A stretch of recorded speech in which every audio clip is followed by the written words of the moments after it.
Magandang umaga! Kumusta po?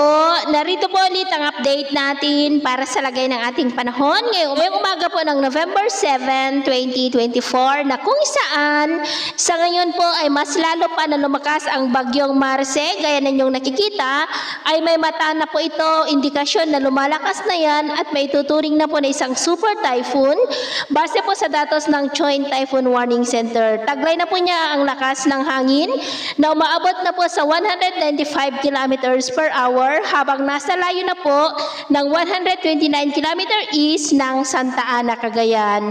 Nag-stationary po ang bagyo sa silangan ng Cagayan dahil po sa malakas na presensya ng amihan na siya pong humarang dito sa pagkilos paakyat. Ngayong madaling araw hanggang mamayang gabi ay mabagal pa rin ang pagkilos niyan pa westward, babaybayin ang northern seaboard ng Cagayan. Nabanta po ngayong araw dito sa may Cagayan, Apayao at Ilocos Norte at nagbabanta rin yan na mag-landfall sa Babuyan Islands mamayang hapon at posibleng itaas ang tropical cyclone wind signal number 4 dito po sa ilang bahagi ng Cagayan ngayong umaga. At sa forecast naman po natin sa potensyal na kasunod na bagyo ng bagyong Marce ay consistent pa rin po na may bagyo ulit next week na namamataan dito. Nalalapit po muli dito sa Northern Luzon pero posible pa po ang mga pagbabago kaya patuloy tayong mag-antabay sa mga susunod po na updates. At sa ngayon po, dahil pa rin kay bagyong Marce ay nakataas ang tropical cyclone wind signal number 3 sa northeastern portion ng mainland Cagayan, dyan po sa may Santa Ana at Gonzaga. Signal number 2 sa may Batanes, nalalabing bahagi pa ng Cagayan kasama na pang Babuyan Islands, northern portion ng Isabela, sa may Maconacon, San Pablo, Santa Maria, Divilacan, maging sa may Apayao, northern portion ng Kalinga, sa may Rizal, Pinukpok, Balbalan, maging po sa northern portion ng Abra, sa may Langiden, Bangged, Danglas, Tayum, Lapas, Dolores, Lagayan, San Juan, Lagangilang, Tineg, Lacub, Lukwan, Baay, Malibkong, maging po sa may Ilocos Norte, sa northern portion ng Ilocos Sur, sa may Sinait, Cabugao, San Juan, Magsingal, Santo Domingo, Bantay, San Ildefonso, San Vicente at Santa Catalina.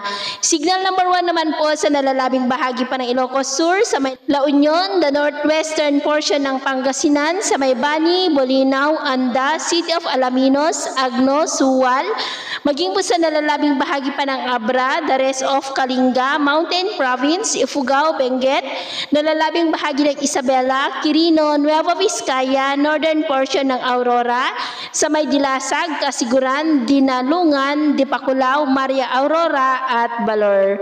At sa nalalabing bahagi po ng ating bansa, generally fair weather naman pero may chance pa rin ng mga isolated rains dyan po sa may Metro Manila, Bulacan, Rizal, Romblon, Legazpi, Eastern Visayas at Dinagat Island.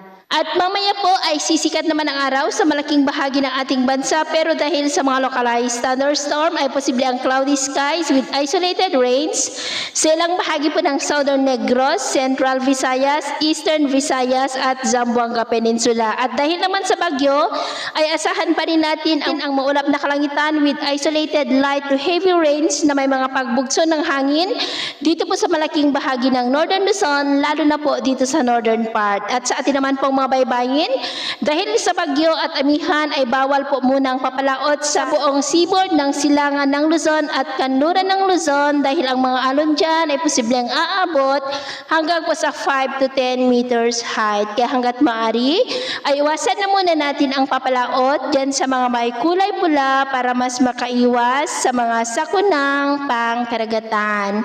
So ito po ang latest update natin sa araw na ito. Ako po muli si James na nagsasabing sa kahit anong pagsubok po na darating sa ating buhay, huwag na huwag po tayong mawawalan ng pag-asa. Thank you and God bless.